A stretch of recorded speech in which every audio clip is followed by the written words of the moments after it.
ഇറാനോട് ഇനി യുദ്ധമില്ല. ട്രംപ് എല്ലാം അവസാനിപ്പിച്ചു. ഒമാൻ തീരത്ത് അഗ്നിഗോളം തീർത്ത് ഇറാൻ.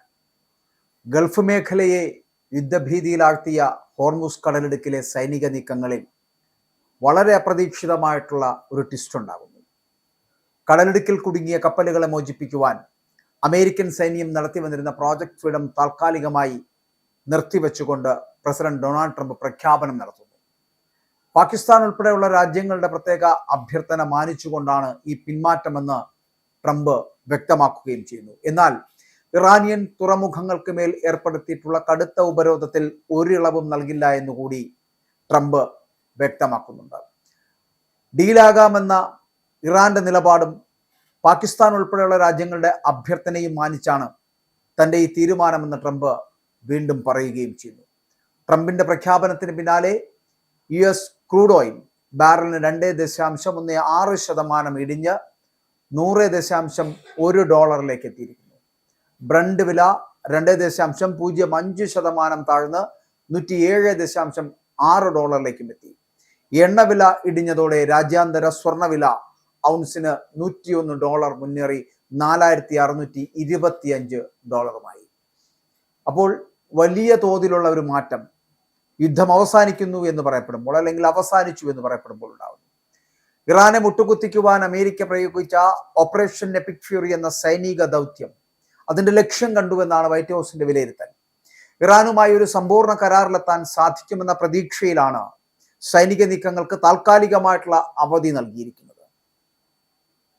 ട്രംപ് വിവരം ലോകത്തെ അറിയിക്കുമ്പോൾ ലോകം ഞെട്ടുന്നില്ല. പകരം ലോകത്തിന് ഇതൊരു ആശ്വാസമാണ്. എങ്കിലും ഇറാന്റെ ആണവ മോഹങ്ങൾക്കും ഹോർമുസിലെ ഗുണ്ടായുസത്തിനും അറുതി വരുത്താതെ അടങ്ങില്ല എന്ന് തന്നെയാണ് അമേരിക്കൻ വിദേശകാര്യ സെക്രട്ടറി ആയിട്ടുള്ള മാർക്കോ റൂബിയോ അടക്കം ആവർത്തിച്ച് വ്യക്തമാക്കുന്നത്. മേഖലയിലെ സംഘർഷം തങ്ങളുടെ സാമ്പത്തിക നിലയെ ബാധിക്കുമെന്ന ഭീതിയിൽ കൂടിയാണ് പാകിസ്ഥാൻ ട്രംപിന് മുന്നിൽ അപേക്ഷയുമായി എത്തിയത് എന്നുള്ളതാണ്. അതോടൊപ്പം തന്നെ ഇറാന്റെ പിടിവാശി ചൈനയാണ് ഏറ്റവും കൂടുതൽ തളർത്തുന്നത് എന്നുള്ളതാണ്. ഹോർമുസ് വഴി സാധനങ്ങൾ എത്തിയില്ല എങ്കിൽ ചൈനയുടെ കയറ്റുമതി കേന്ദ്രങ്ങൾ പൂട്ടേണ്ടി വരും. ഇറാന്റെ വിദേശകാര്യമന്ത്രിയായിട്ടുള്ള അബ്ബാസ് അർഗാച്ചി ഇപ്പോൾ ബീജിംഗിൽ ചർച്ചകൾ നടത്തുന്നത് തന്നെ ഈ സമ്മർദ്ദം മൂലമാണ്. അപ്പോൾ അമേരിക്ക താൽക്കാലികമായിട്ട് പിന്മാറുമ്പോഴും മേഖലയിൽ പ്രകോപനം തുടരുകയാണ് എന്നുള്ളതാണ്. UAEക്ക് നേരെ ഇറാൻ മിസൈലുകളും ഡ്രോണുകളും തൊടുത്തുവിട്ടതായിട്ടുള്ള റിപ്പോർട്ടുകൾ വരുന്നു. ഒമാൻ തീരങ്ങളിൽ അത്തരത്തിലുള്ള അഗ്നിഗോളങ്ങൾ തീർക്കുന്ന തരത്തിലുള്ള പ്രഖ്യാപനങ്ങൾ, പ്രകടനങ്ങൾ ഇവ ഇറാൻ നടത്തുന്നു. തങ്ങളുടെ കപ്പലുകൾ നിശ്ചിത പാതയിലൂടെ നീങ്ങിയില്ലെങ്കിൽ കടുത്ത പ്രത്യാഘാതം നേരിടേണ്ടി വരുമെന്ന് ഇറാന്റെ വിപ്ലവ ഗാർഡുകൾ ഭീഷണി മുഴക്കുന്നു. അപ്പൊ ഇതൊക്കെ നടന്നുകൊണ്ടിരിക്കുന്നു. എന്നാൽ മിസൈൽ ആക്രമണം നടത്തിയിട്ടില്ല എന്ന് പറഞ്ഞ് ഇറാൻ പതിവ് പോലെ കൈകഴുകുകയാണ്. ലോകത്തെ വലിയൊരു യുദ്ധത്തിലേക്ക് തള്ളിവിടാതെ ഇറാനെ നയതന്ത്രപരമായിട്ട് പൂട്ടാനാണ് ട്രംപ് ഇപ്പോൾ ശ്രമിച്ചുകൊണ്ടിരിക്കുന്നത്. ഹോർമുസിൽ കുടുങ്ങിക്കിടക്കുന്ന കപ്പലുകളെ മോചിപ്പിക്കുവാനുള്ള US പ്രസിഡന്റ് ഡൊണാൾഡ് ട്രംപിന്റെ നിർദ്ദേശം പ്രോജക്ട് ഫ്രീഡം, ആ പ്രോജക്ട് ഫ്രീഡത്തിന് എക്കണോമിക് ഫ്യൂറിയിൽ പരിഗണന ലഭിക്കുന്നു. കപ്പലുകളെ സൈനിക സുരക്ഷയോടുകൂടിയാണ് ഹോർമുസ് കടക്കാൻ സഹായിക്കേണ്ടത്. ഡെൻമാർക്ക് ആസ്ഥാനമായിട്ടുള്ള ഷിപ്പിംഗ് ഫീമൻ മോസ്കസിന്റെ ദ അലൈൻ ഫെയർഫാക്സ് എന്ന കപ്പൽ US സുരക്ഷയോടെ ഹോർമുസ് കടക്കുകയും ചെയ്തിരിക്കുന്നു. അപ്പോൾ US പതാകയുള്ള ഈ കപ്പൽ ഹോർമുസ് കടന്നതും എണ്ണവില കുറയാൻ ഇടയാക്കിയിരിക്കുന്നു എന്നാണ് പറയപ്പെടുന്നത്. അപ്പോൾ മേഴ്സ്കിന്റെ ഉപകമ്പനിയായിട്ടുള്ള ഫാരൽ ലൈസൻസിന്റെ നിയന്ത്രണത്തിലുള്ള കപ്പലാണ് ഹോർമുസ് കടന്നിരിക്കുന്നത്. അപ്പോൾ ഇറാനെതിരെ US-ഉം ഇസ്രായേലും ആക്രമണം തുടങ്ങിയ ഫെബ്രുവരി മാസം 28 മുതൽ ഹോർമുസിൽ കുടുങ്ങിക്കിടക്കുകയായിരുന്ന ദ അലയൻസ് ഫെയർഫാക്സ് എന്ന് പറയപ്പെടുന്ന കപ്പൽ. അപ്പോൾ UAEക്ക് നേരെ ഇറാൻ വീണ്ടും ആക്രമണം നടത്തി. ആ ആക്രമണം നടത്തിയിട്ടും ഇറാനെതിരായിട്ടുള്ള വെടിനിർത്തൽ തുടരുകയാണ് എന്ന പ്രഖ്യാപനവും ഇതിനിടെ US നടത്തുന്നുണ്ട്. അതേസമയം UAE ആക്രമിച്ചിട്ടില്ല എന്ന വാദവുമായിട്ട് ഇറാൻ രംഗത്തെത്തുന്നു. എന്നാൽ വ്യോമാക്രമണം ഉണ്ടായി എന്നുള്ള UAEയുടെ ഔദ്യോഗികമായിട്ടുള്ള വ്യക്തമാക്കൽ, അല്ലെങ്കിൽ ഔദ്യോഗികമായിട്ടുള്ള പ്രഖ്യാപനം സത്യത്തിൽ അത് ഞെട്ടിക്കുന്നതാണ്. ഹോർമുസിൽ നിന്ന് സേനകളെ പിൻവലിക്കണമെന്ന നിർദ്ദേശവുമായിട്ട് ഇതിനിടെ ഖത്തറും റഷ്യയും ഒക്കെ രംഗത്ത് വന്നു. ഗൾഫ് രാജ്യങ്ങളുടെ താല്പര്യങ്ങളും സുരക്ഷയും സംരക്ഷിക്കപ്പെടണമെന്ന് ഖത്തർ പ്രധാനമന്ത്രിയും വിദേശകാര്യമന്ത്രിയുമായിട്ടുള്ള Sheikh Mohammed bin Abdul Rahman bin Jassim Al Thani, Russian വിദേശകാര്യമന്ത്രിയായിട്ടുള്ള സെർഗൈ ലവ്റോവ് എന്നിവർ ടെലിഫോൺ ചർച്ചകൾക്ക് ശേഷം അഭിപ്രായപ്പെടുകയും ചെയ്തതാണിത്. അപ്പോൾ ഹോർമുസ് കടക്കാൻ ശ്രമിച്ചാൽ പ്രത്യാഘാതം ഗുരുതരമായിരിക്കുമെന്ന് ഇതിന്റെ കപ്പലുകൾക്ക് ഇറാന്റെ സൈന്യമായിട്ടുള്ള ഇസ്ലാമിക് റവല്യൂഷണറി ഗാർഡ് കോർപ്സ് മുന്നറിയിപ്പ് നൽകിയിരുന്നു. അതായത് ഹോർമുസ് കടക്കുവാനുള്ള സുരക്ഷിത വഴി ഇറാൻ നിർദ്ദേശിച്ച പാത മാത്രമാണ് എന്നും ഹോർമൂസിൽ മറ്റ് പാതകൾ വഴി കടക്കാൻ ശ്രമിച്ചാൽ തിരിച്ചടി നേരിടേണ്ടി വരുമെന്നാണ് IRGCയുടെ ഭീഷണി എന്ന് പറയപ്പെടുന്നത്. സത്യത്തിൽ പശ്ചിമേഷ്യൻ സംഘർഷത്തെ തുടർന്ന് കടുത്ത പ്രതിസന്ധിയിലായിട്ടുള്ള രാജ്യത്തെ വിമാന കമ്പനികൾക്കും ചെറുകിട സംരംഭങ്ങൾക്കും കേന്ദ്ര സർക്കാരിന്റെ കൈത്താങ്ങ് കിട്ടേണ്ട ഒരു സാഹചര്യത്തിലേക്ക് എത്തേണ്ട സ്ഥിതിവിശേഷം ഉണ്ടായിരിക്കുന്നു. കോവിഡ് കാലഘട്ടത്തിൽ പ്രഖ്യാപിച്ച മാതൃകയിലൊക്കെ ഏകദേശം 2.5 ലക്ഷം കോടി രൂപയുടെ അടിയന്തര വായ്പാ ഗ്യാരണ്ടി പദ്ധതികൾ നടപ്പിലാക്കേണ്ട സ്ഥിതിവിശേഷത്തിലേക്ക് നമ്മുടെ രാജ്യത്ത് വരെ ഉണ്ടായിരിക്കുന്നു. അപ്പോൾ ഏകദേശം 5000 കോടി രൂപയാണ് മന്ത്രിസഭ ഇതിനു വേണ്ടിയിട്ട് വിമാന കമ്പനികൾക്ക് വേണ്ടിയിട്ട് മാത്രമായിട്ട് ഇത്തരത്തിലൊരു പാക്കേജ് തന്നെ ഇപ്പോൾ അടിയന്തര സഹായമായിട്ട് നൽകാൻ പോകുന്നത്. അപ്പോൾ ഒരു യുദ്ധം വരുത്തി വെക്കുന്ന വിനയെക്കുറിച്ചാണ് നടക്കുന്നത്. അങ്ങ് ഈ പറയുന്ന അമേരിക്കയിലും ഇറാനിലുമാണെങ്കിലും ഇതിന്റെ തീക്ഷ്ണമായിട്ടുള്ള ദുരന്ത ഫലങ്ങൾ, പ്രത്യാഘാതങ്ങൾ അനുഭവിക്കേണ്ടി വരുന്നത് ഇന്ത്യ അടക്കമുള്ള ഇതുപോലുള്ള ഉപഭോക്തൃ രാജ്യങ്ങൾക്കാണ്. സംരംഭകർക്ക് പ്രവർത്തന മൂലധനത്തിന്റെ 20% വരെ അധികം വായ്പകൾക്ക് കേന്ദ്ര സർക്കാർ ഇപ്പോൾ ഗ്യാരണ്ടി നൽകുന്ന ഒരു സംവിധാനമടക്കം മുന്നോട്ട് വെക്കുന്നുണ്ട്.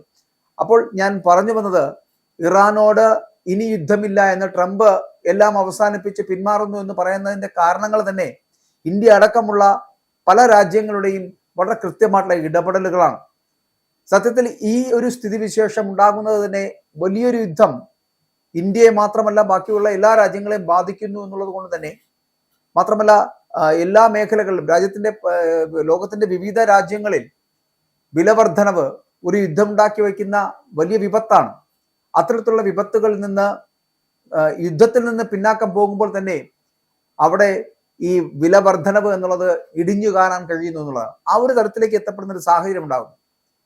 അതിൽ ഇന്ത്യയിൽ അതിന്റെ പ്രതിഫലനങ്ങൾ ഉണ്ടാകുന്നു. അപ്പോൾ ഇതിൽ നിന്നൊക്കെ വ്യത്യസ്തമായിട്ട് എല്ലാ രാജ്യങ്ങളും ഇപ്പോൾ ആഗ്രഹിക്കുന്നത് ഇത്തരത്തിലൊരു യുദ്ധം അനിവാര്യതയല്ല എന്നാണ്. എന്തായാലും ഇസ്രായേൽ തുടങ്ങി വെച്ച, അല്ലെങ്കിൽ ഇസ്രായേലും അമേരിക്കയും കൂടി തുടങ്ങി വെച്ച ഇറാനെതിരെയുള്ള യുദ്ധം അക്ഷരാർത്ഥത്തിൽ അത് നിർത്തേണ്ട സമയം കഴിഞ്ഞു എന്നുള്ള കാര്യത്തിൽ തർക്കമില്ല. പക്ഷേ ഇറാൻ പലപ്പോഴും തിരിച്ചു പ്രതികരിക്കുമ്പോഴൊക്കെ പല രാജ്യങ്ങളും അതിനോട് ആഭിമുഖ്യം കാണിച്ചിട്ടുണ്ട്, അല്ലെങ്കിൽ അവരുടെ ആ പ്രവൃത്തികൾ അവരോടൊപ്പം ചേർന്ന് നിന്നിട്ടുണ്ട്.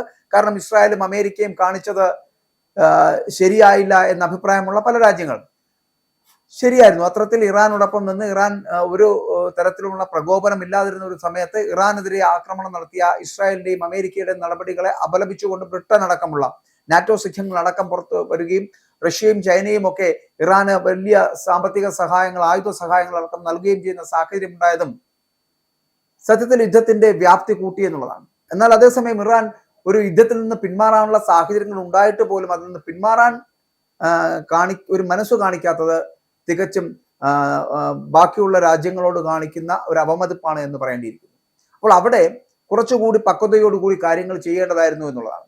അത് ചെയ്തിരുന്നുവെങ്കിൽ, കാരണം ട്രംപ് കാല് പിടിച്ച് പറയുന്നുണ്ട്, ഈ പറയുന്ന പോലെ ചില നിർദ്ദേശങ്ങൾ മുന്നോട്ട് വെക്കുന്നുണ്ട്. ആ നിർദ്ദേശങ്ങൾ 10 ഗ്യാരണ്ടികൾ വെക്കുന്നുണ്ട്. ഈ ഗ്യാരണ്ടികളൊക്കെ അല്ലെങ്കിൽ സമാധാന ശ്രമങ്ങൾക്കുള്ള ഉടമ്പടികളിലേക്ക് എത്തപ്പെടേണ്ട, ഒരു കരാറിലേക്ക് എത്തപ്പെടേണ്ട നടപടിക്രമങ്ങൾ വെക്കുമ്പോൾ അതിലേതെങ്കിലുമൊക്കെ പാലിച്ചുകൊണ്ട് മുന്നോട്ട് പോകേണ്ട ഒരു സാഹചര്യമുണ്ട്. ഒരു ഒത്തുതീർപ്പ് ചർച്ചയിലേക്ക് എത്തപ്പെടേണ്ടതുണ്ട്. അതെത്താതെ വരുന്നതാണ് ഇറാനെ ഇപ്പോൾ കുഴക്കുന്ന ഒരു വിഷയം. അപ്പോൾ ഇറാൻ കുറച്ചുകൂടി സമചിത്തതയോടുകൂടി, പക്വതയോടുകൂടി കാര്യങ്ങൾ കൈകാര്യം ചെയ്യേണ്ടതുണ്ട്. കാരണം ഒരു യുദ്ധം കൊണ്ടെല്ലാം അവസാനിക്കുന്നില്ല. പകരം ലോകത്തിന്റെ നാനാഭാഗങ്ങളിൽ ജനങ്ങൾക്ക് വലിയ ദുരന്തം ഉണ്ടാക്കുന്നതാണ് ഒരു യുദ്ധം എന്നുള്ള കാര്യത്തിൽ സംശയമില്ല. അതുകൊണ്ട് തന്നെ ഇറാനോട് ഇനി യുദ്ധമില്ല എന്ന് പ്രഖ്യാപിച്ചുകൊണ്ട് ട്രംപ് എല്ലാം അവസാനിപ്പിക്കുന്ന ഒരു സാഹചര്യത്തിലേക്ക് എത്തിയിരിക്കുകയാണ്. ഇനിയെങ്കിലും ഇത്തരത്തിലുള്ള യുദ്ധങ്ങളിൽ നിന്ന് ഇറാനും പിന്നാക്കം പോകേണ്ടതാണ്.